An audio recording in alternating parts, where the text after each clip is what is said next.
Parlons de factorisation.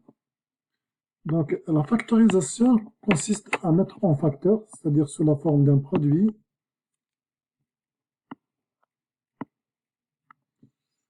un produit de plusieurs facteurs. Exemple simple de factorisation, vous avez, je sais pas, x carré moins a, qui est donc une somme. Ben, on peut l'écrire, c'est x moins a fois x plus 1. Dans beaucoup de situations, on a besoin de faire ce type d'opération, de transformer une expression algébrique sous forme d'un produit de plusieurs quantités, ce qu'on appelle la factorisation. Et un des moyens qu'on appelle la mise en évidence simple. Par exemple, vous avez xy plus xz. Je vais essayer de transformer sous forme d'un produit. Je vois qu'il y a x dans la partie gauche, x dans la partie droite. Je peux extraire x comme facteur commun et je multiplie donc par y plus z. Ça, donc, une manière de faire une mise en évidence simple. Parfois, dans le besoin d'un exercice quelconque, on aimerait extraire non pas x, mais par exemple 2x. Et là, je peux écrire, donc ça sera 2x fois y sur 2 plus z sur 2. Donc ici, j'ai donné l'exemple de 2x. Pourquoi 2x? Eh ben, c'est comme ça, peut-être dans le besoin de l'exercice, on a besoin de simplifier la quantité de 2x. Peut-être 2x, elle représente quelque chose qu'on connaît. Donc c'est 2x qu'on a souhaité extraire comme facteur commun. Dans ce cas-là, la mise en évidence va donner une factorisation de ce type. Voilà, au lieu de celle-là. Donc vous voyez déjà qu'il y a plusieurs factorisations possibles selon les besoins. S'il n'y a pas d'exigence particulière, ben c'est celle-là qu'on va prendre. Si on a besoin de 2x pour des raisons quelconques, on peut prendre la deuxième. Donc si on a par exemple une expression de type a plus b plus c moins def, et qu'on souhaite extraire 2 comme facteur, c'est-à-dire on souhaite factoriser cette somme, mais on aimerait avoir 2 comme facteur, et bien ça va donner quoi? 2 fois quoi? Toute cette quantité. AB devrait être divisé par 2, donc AB sur 2, plus C devrait être divisé par 2, moins DEF, le produit DEF devrait être divisé par 2. Okay. Voilà, donc bien évidemment, il faut faire attention ici. Ici par exemple, c'est AB en entier qui va être divisé par 2, et non pas A sur 2 et B sur 2. Donc chaque terme, en fait, ici on voit la somme de plusieurs termes. Le premier terme c'est AB, le deuxième terme c'est C, le troisième terme c'est DEF. Donc le premier terme AB devrait être divisé par 2, étant donné que j'ai multiplié par 2 ici. Le deuxième terme C devrait être divisé par 2, ainsi de suite. Faisons quelques exemples. Toujours comme je l'ai déjà mentionné, à chaque fois que vous voyez exemple, vous arrêtez la capsule vidéo, vous essayez de faire l'exemple vous-même avant de voir le corriger. Donc dans cet exemple, si on veut mettre en évidence 2, ben donc cette quantité sera 2 fois quoi? Donc la quantité qui est entre parenthèses, donc j'ai multiplié tout ça par 2 en fait, puisque c'est 2 fois une quantité entre parenthèses, je devrais donc diviser par 2. On aura moins 8 x carré sur 2 plus 12x sur 2, ce qui va donner 2 par moins 4x carré plus 6x. Voilà le résultat. Bien sûr, vous pouvez checker en faisant la multiplication de 2 par ce qui est entre parenthèses. Exemple 2, on va mettre en évidence x. Ça va donner x fois moins 8x plus 12. Dans le troisième, on va mettre en évidence x carré. On doit obtenir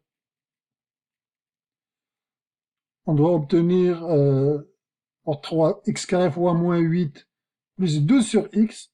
si on a 2x. Donc cette factorisation est possible à condition que x soit différent de 0. Donc là où x est différent de 0, il est possible cette factorisation. On ne va pas la faire tout le temps. Si x égale 0, ça ne marche pas. Mais de toute façon, si x égale 0, toute cette quantité va être nulle. Faisons la quatrième. La quatrième, on va mettre en évidence 4x. Donc on obtient 4x fois quelque chose. Ici, on a moins 8x carré, donc il va rester moins 2, moins 2x. Moins 2 fois 4, c'est moins 8. X fois x, x carré. Donc on est correct. 4x, donc ici, ça va être plus 3. 3 fois 4x, ça donne 12x. Faisons 1.19. Donc de 1.19, c'est demander une mise en évidence maximale. On n'a pas défini c'est quoi maximal, mais disons, on va extraire le maximum de paramètres qui sont communs entre toutes les expressions. Ici, donc, on pourra écrire par exemple le paramètre. Donc, on pourra écrire c'est la forme 3 fois 2x moins 3. Okay. Si on ne souhaite pas avoir de fraction numérique, parce qu'en fait, x n'est pas commun, la seule chose commune entre les deux expressions, c'est les constantes. Bien sûr, on peut faire aussi, on peut extraire complètement, par exemple, 6 fois x moins 9 sur 6. 9 sur 6 qui donne 3 sur 2 égale 6 fois x moins 3 sur 2. Les deux choses sont possibles selon le besoin, en fait, et selon ce qu'on entend par une mise en évidence maximale. Si on souhaite garder, ne pas avoir de fraction, ben, ce sera celle-là. Il n'y a que 3 qui est diviseur commun. Le plus grand diviseur commun entre 6 et 9, c'est 3. Donc c'est 3 qu'on extrait en commun. X appartient uniquement à la première expression, donc on ne peut pas factoriser avec X. Mais si on veut, si on souhaite, si on tolère des fractions, ben on peut faire comme j'ai fait dans la deuxième réponse. Les deux sont valables. Ici, c'est quoi la mise en évidence maximale? On a 3x, on a x carré, donc a priori, il n'y a que x qui est facteur commun, donc ça sera x fois x moins 3. Ensuite, ici, regardons de près. J'ai x, y carré, ensuite x cube y carré, donc a priori y carré partage les deux expressions, mais il y a juste x qui partage. Donc j'ai dit dans le premier terme et le deuxième terme, ça sera donc x facteur commun et y carré. Mais il y a un troisième terme qui contient juste y, il n'y a pas de y carré. Donc finalement, le commun, le facteur commun entre les trois termes, c'est xy. Si on oublie les constantes, si on oublie les constantes, ça sera donc xy fois quelque chose. Maintenant, si on observe les constantes, on a 2, 6 c'était multiple 2, 4 c'était multiple 2. Donc on peut extraire 2xy. Et donc, il va rester ici y, ce sera y, moins 6x carré y, plus 2x. Ici, c'est pas moins 6, puisqu'il y a déjà 2 qu'on a extrait, donc ça va être moins 3. Et vous pouvez bien évidemment faire la vérification que la quantité de droite est bien égale à celle de gauche, en faisant la multiplication, en distribuant donc cette quantité sur tout ce qui est entre parenthèses. Ici, qu'est-ce qu'il y a en commun? On voit x moins 3. C'est un bon exemple, celui-là, dans le sens où l'élément en commun n'est pas juste x ou une constante. On voit c'est toute une expression entre parenthèses qui est commune entre le premier et le deuxième terme. En gros, je peux extraire x moins 3 comme facteur commun. Qu'est-ce qui va rester? Il va rester x, et il va rester plus 4. Voilà, parce que x moins 3, il est multiplié par x dans le premier terme et par 4 dans le deuxième terme. Exemple 5. Qu'est-ce qu'on peut extraire comme commun? On voit 2 moins x à la 7 et 2 moins x à la 6. Donc clairement 2 moins x à la 6 est un facteur commun. Donc il sera multiplié par quoi? Je vais mettre des crochets au lieu des parenthèses pour ne pas se mélanger. Donc dans le côté gauche, on a vu moins 3 fois 2 moins x à la 7. Donc il va rester moins 3 pas 2 moins x, puisque j'ai déjà 2 moins x à la 6. Ensuite, plus quoi? Plus x. Pourquoi x? Parce que ici 2 moins x à la 6, et il est multiplié par x. Donc on va avoir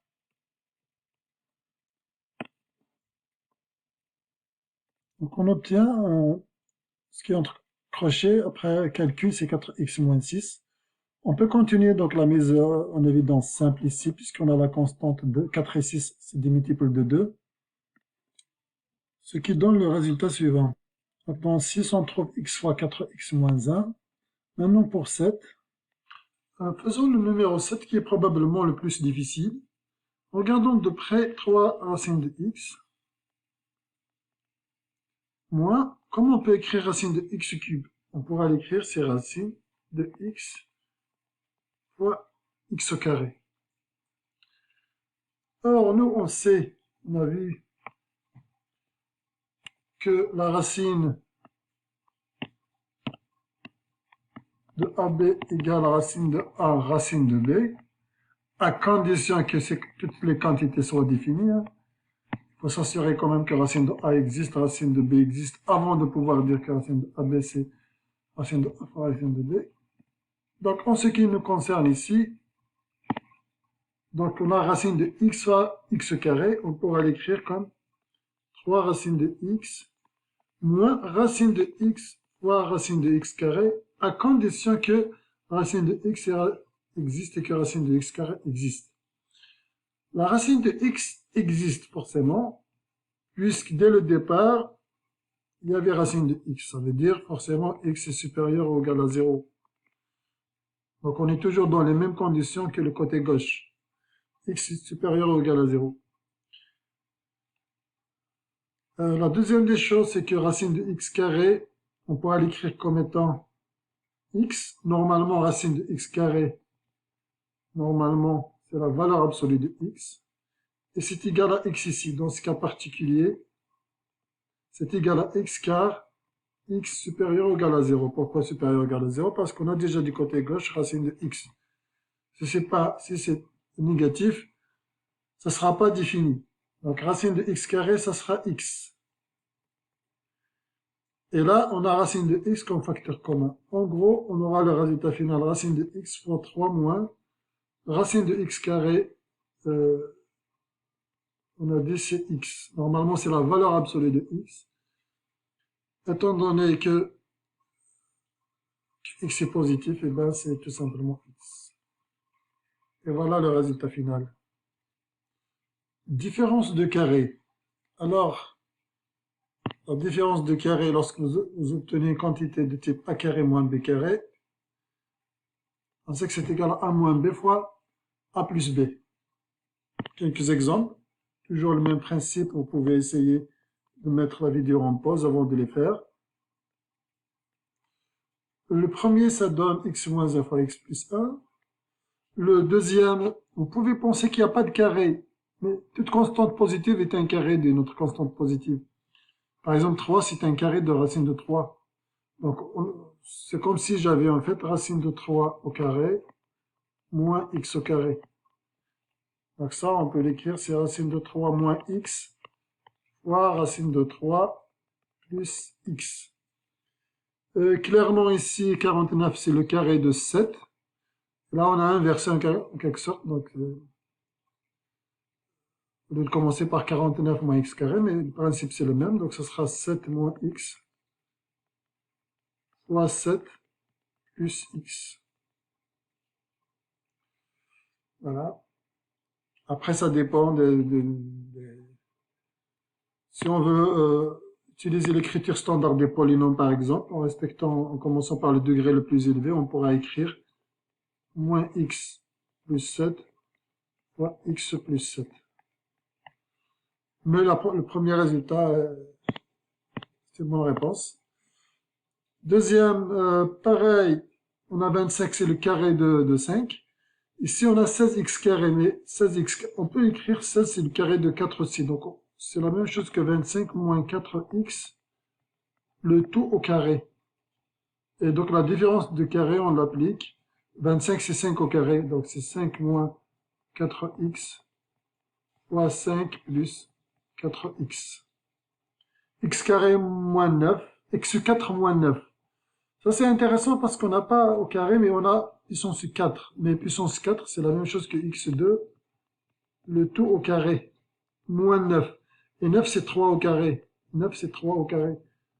Ça va nous donner x carré moins 3 fois x carré plus 3. Voilà. Et on peut aller plus loin aussi ici, puisqu'on peut factoriser x carré moins 3, qui est lui-même une différence de carré. Donc on peut écrire x moins racine de 3 fois x plus racine de 3, donc fois x carré plus 3. Le polynôme x carré plus 3 ne se factorise pas. On fait remarquer donc quand même que la différence de 2 carrés, ça se factorise, mais la somme de 2 carrés ne se factorise pas. Okay? Donc par exemple x carré plus 81 ne se factorise pas. Donc et pareil pour le négatif. Donc il n'y a pas de factorisation pour deux quantités positives, type x carré plus une autre quantité au carré, ou leur opposé.